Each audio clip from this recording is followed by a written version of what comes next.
अरे नाना देके देखी जनी डेराई हाय भौजी।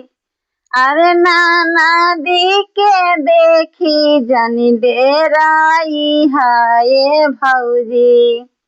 की नानी दी हवा घर के लाछामिनी आए भौजी।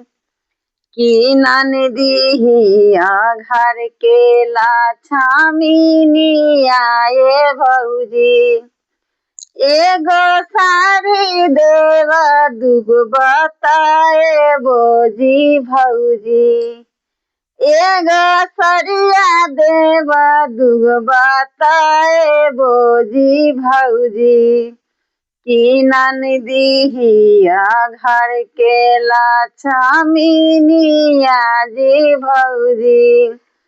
की नानी दीहिया घर के लाछामिनी आजी भौजी।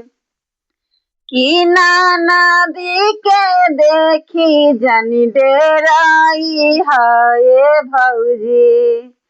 की नाना दी के देखी जनी डेराई हाय भौजी। की नानी दीहिया घर के लाछामिनी आजी भौजी। की नानी दीहिया घर के लाछामिनी आजी भौजी। की नहीं ओ सरिया देव अपन बताए बोजी भौजी। की नहीं ओ सरिया देव अपन बताए बोजी भौजी। की सासुरा में तो हर इज्जत बचाए बोजी भौजी। की सासुरा में तो हर इज्जत बचाए बोजी भौजी।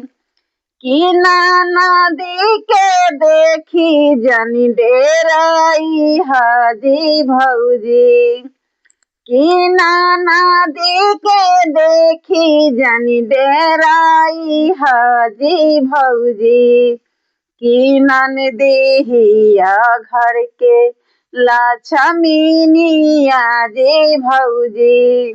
की नानी दीहिया घर के लाछामिनी आजी भौजी।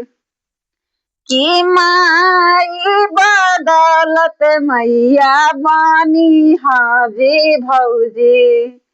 की माई बदौलत मैया बानी हाजी भौजी। की नाना दी के देखी जनी डेराई हाजी भौजी। की नाना दी के देखी जनी डेराई हाजी भौजी।